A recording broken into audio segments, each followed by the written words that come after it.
Don't you dare act like you didn't know what you were doing, my mom yelled into the phone. Her voice was so loud I had to pull the phone away from my ear.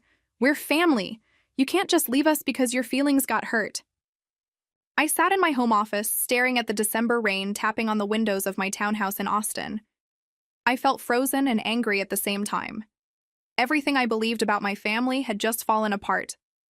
And it all started with one text message. My brother Paul sent a message to our family group chat by mistake. He meant to send it to a secret chat he had with just our parents.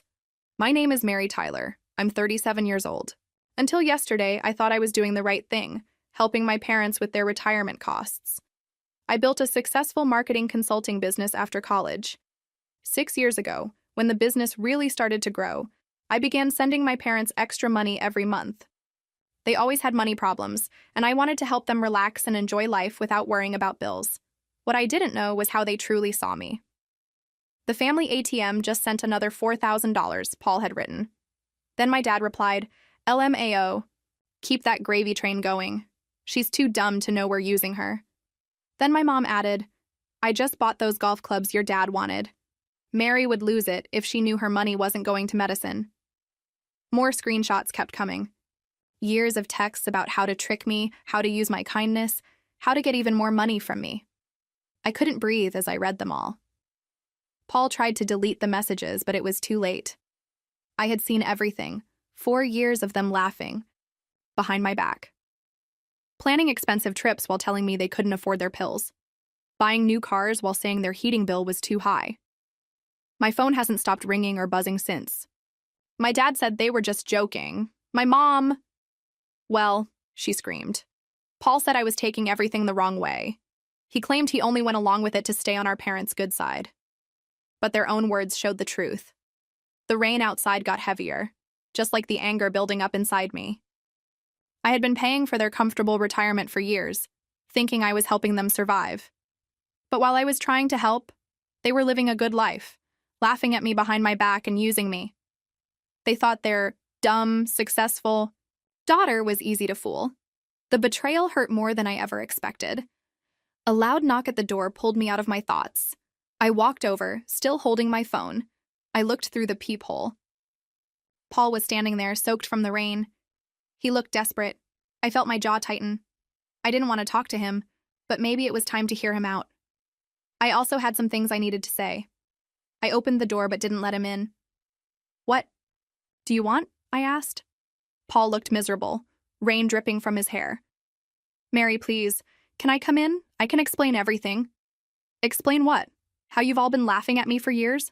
I held up my phone, still showing one of his texts. Just told Mary Dad needs dental surgery. LOL. It's not what it looks like, Paul said, his voice shaky. Mom and Dad, they started it. I just went along with it. So you were just following orders? I snapped. Like some kind of financial soldier?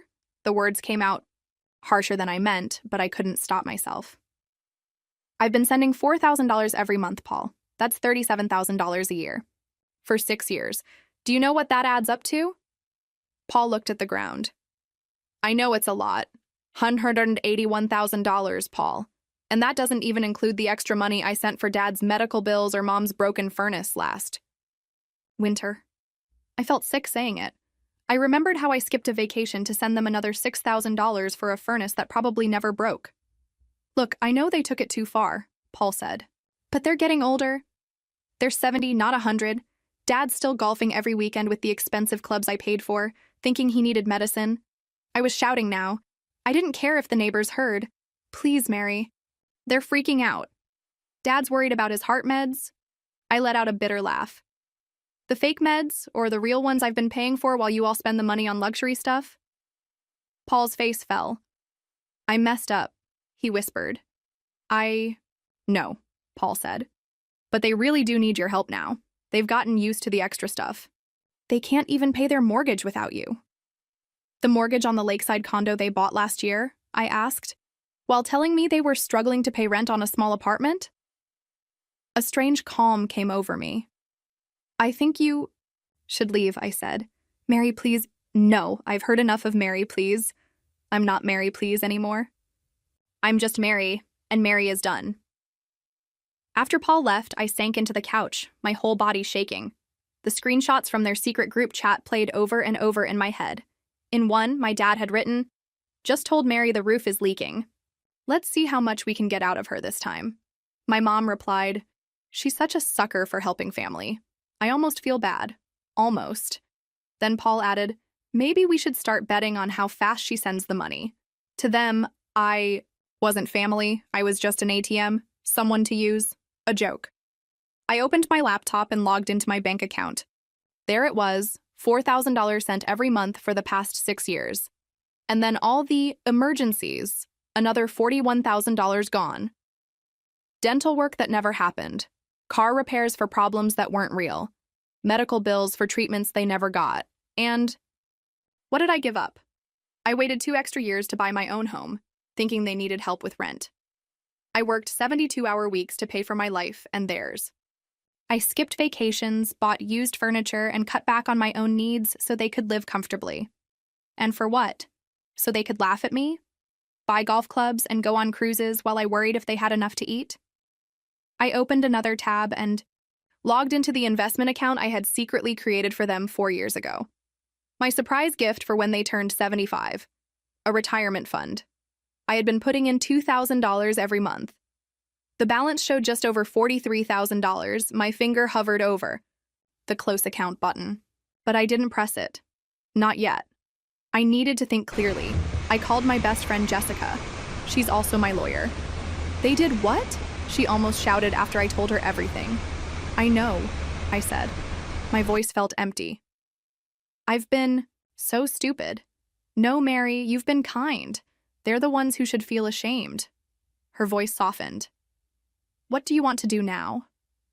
"I don't know," I whispered. I admitted it. Part of me wanted to cut them off completely. Another part wanted to face them and hear whatever excuses they might have. "Before you do anything," Jessica said, "we need to look at what you've set up for them legally. Are they on any of your accounts, insurance policies, that retirement fund you mentioned?" I felt a cold chill.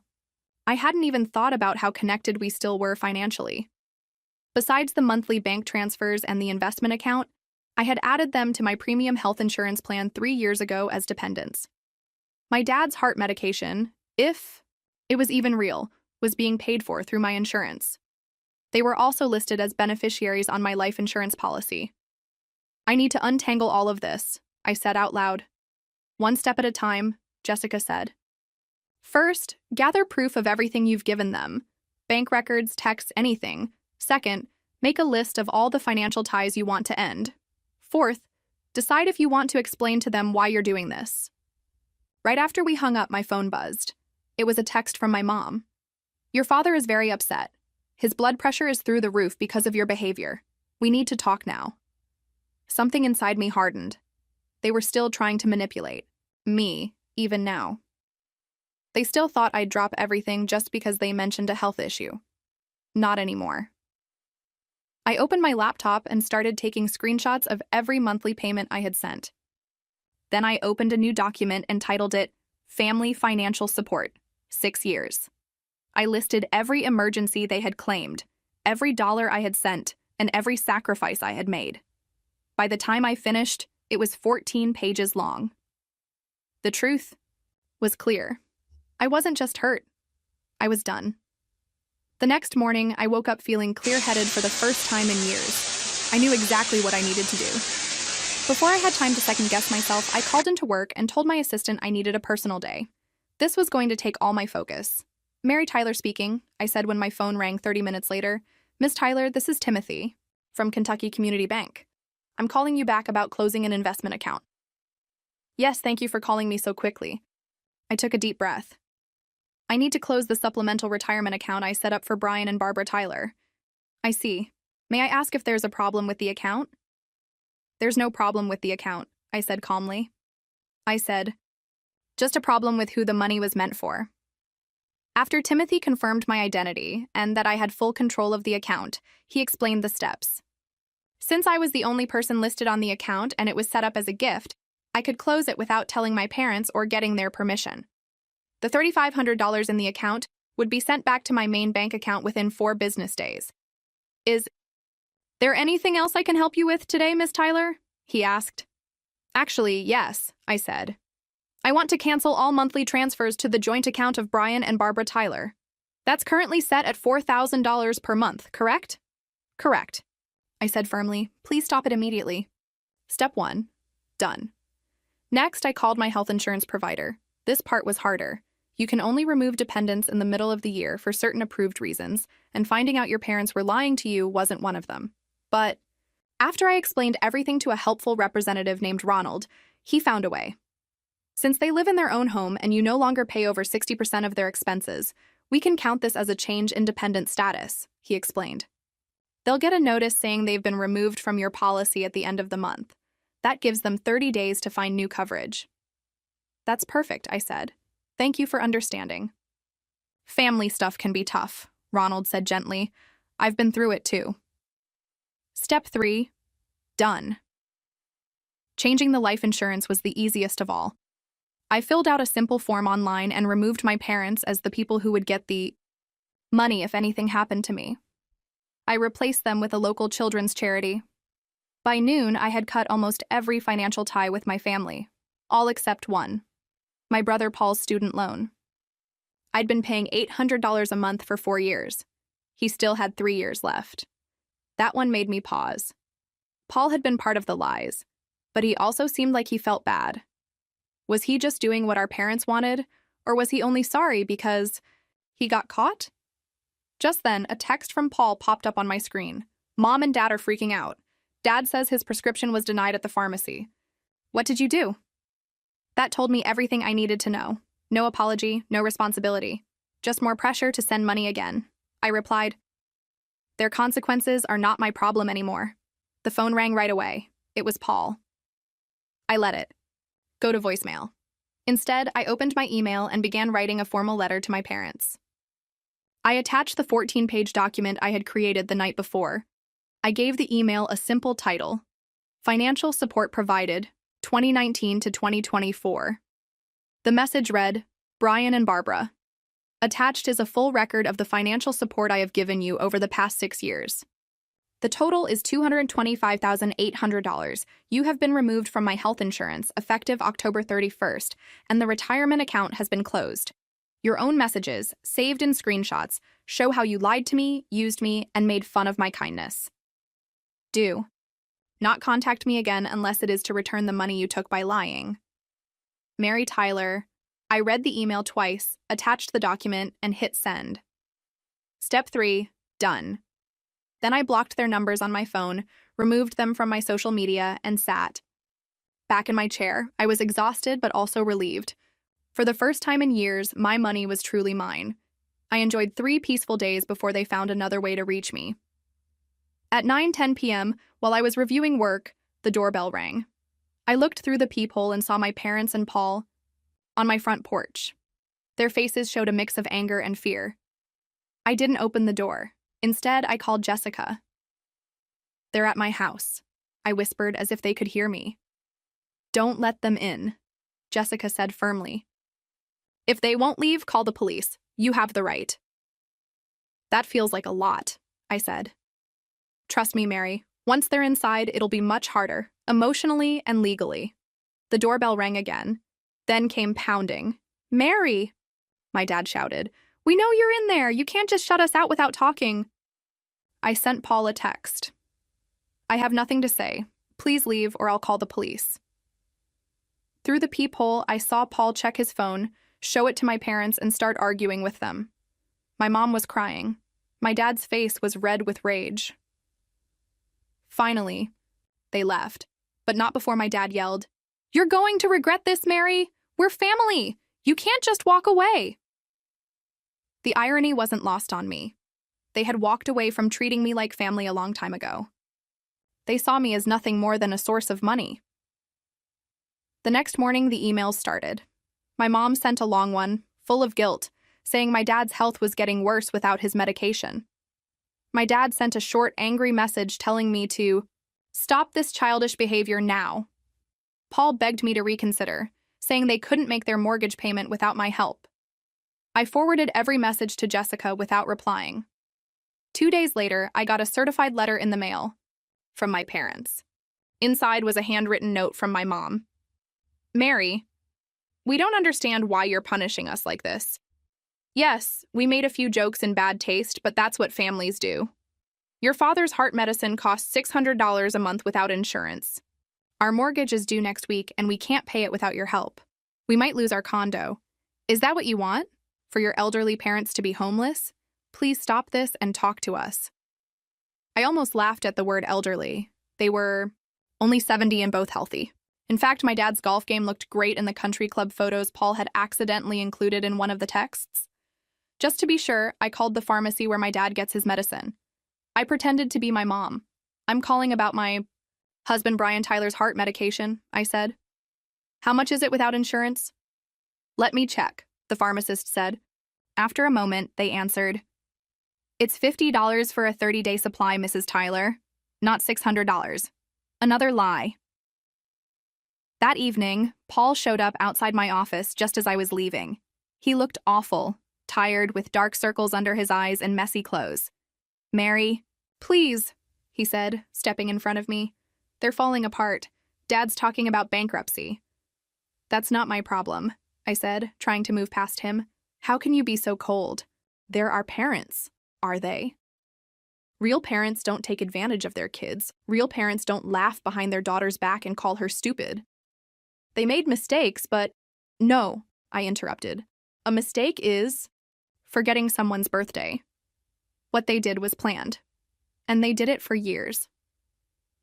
The condo is going into foreclosure. They can't keep it without your help. For a second, I felt guilty. But then I remembered one of the screenshots. Just convinced Mary we're struggling with rent. Meanwhile, we're closing on the lake condo next week. Cheers. They shouldn't have bought a home they couldn't afford, I said. What about Dad's medicine? The one that costs $50, not $600? He can get a part-time job if he needs to cover that. Paul looked shocked. How did you... I checked. No more lies, Paul. I walked to my car. Tell them to look into government help. That's what it's there for. Mary, he called after me. They're talking about moving in with me. I can't deal with that. I turned back and said, That sounds like your problem, Paul. Welcome to consequences. 3 weeks after cutting off my family, I sat in my first therapy session. I'd finally done something for myself. Dr. Thomas, a woman in her 60s with kind eyes and a serious attitude, listened as I told her the whole messy story. Every day I go back and forth between feeling strong and feeling awful, I admitted. Like yesterday, I heard from a mutual friend that my parents had to cancel their country club membership. I actually felt guilty about it. For hours. That's normal, Dr. Thomas said gently. You're grieving the family you thought you had, and that includes grieving the role you played as their helper, their supporter. But they didn't deserve my support, I said. They were just using me. Both things can be true, she replied. They didn't deserve your help, and you can still feel sad about no longer giving it. I sat with that for a moment. She was right. Then she added, being the one who always helped them, it became part of who you are.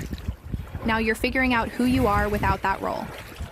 I hadn't thought about it that way before, but it made sense. For 6 years, I saw myself as the successful daughter who took care of her parents. Without that, who was I? As I left the session, my phone rang. It was a surprise call from Uncle Ryan, my dad's brother who lived all the way in Iowa. We weren't very close, but I picked up out of curiosity. Mary, it's Uncle Ryan, he said. I just got a weird call from your dad. He asked if he and your mom could come live with us for a while. He said you cut them off and they're about to lose their home. Is that true? I sighed. It's complicated, Uncle Ryan. I figured, he said. Your dad has always been good at twisting the story. His voice was dry and calm. Want to tell me your side? So I did. I told him everything, the screenshots, the lies about the medicine, the money, all of it. When I finished, there was a long pause. I'm not surprised, he finally said. Your dad tried something similar with me years ago. That's why we're not close. I refused to pay for his lifestyle. You knew? I asked, feeling hurt all over again. Why didn't you warn me? Would you have listened? He asked. They had you believing they were broke and you were saving them. Sometimes people have to see the truth for themselves. He was right. Back then, I wouldn't have believed him. For what it's worth, he added, I told your dad I wouldn't take them in. I said they need to downsize and live within their means. He hung up on me. After we ended the call, I felt strangely comforted. I wasn't crazy for cutting them off. I wasn't a bad daughter. I was just their latest target, and I had finally caught on. That evening, I got a text from Paul, this time from a new number. Mom and Dad are moving into my spare room next week. They're selling the condo. Dad's furious. I can't believe this is happening. I didn't respond. 2 days later, another message. The condo is on the market. Dad's car got repossessed yesterday. This is getting really bad, I almost replied. I almost asked if they needed help with moving costs. But then I remembered a screenshot. Paul had once texted. Mary just asked if Dad's okay after his heart appointment, the one for the fake heart problem. They had made their choices. Now they were living with the consequences. In the 4th week, I got an email from someone I didn't know. The subject line read, Message from your parents. It turned out they had asked a family friend to contact me since I had blocked them everywhere. The email explained how they had to sell most of their furniture, how my dad's health was getting worse from stress, and how they had applied for food stamps, which the email said was deeply embarrassing for my proud father. It ended with, they just want a chance to talk to you, to explain, to apologize. I thought about it for 6 seconds, then hit delete. I knew their idea of an apology would be whatever they thought might get the money flowing again. I was done with that. Done being used. Done being their ATM. For the first time in years, my money was going toward my future, not their fake emergencies. The guilt was finally fading. And in its place, something unexpected was growing. Freedom. 7 months after I cut all contact, I came home from a business trip and saw something that stopped me cold. My parents were sitting on my front steps. My father looked thinner, and my mother's once perfect hair was showing gray at the roots. Their clothes looked cheaper than what they used to wear. I didn't recognize them at first. My first instinct was to turn around and drive away.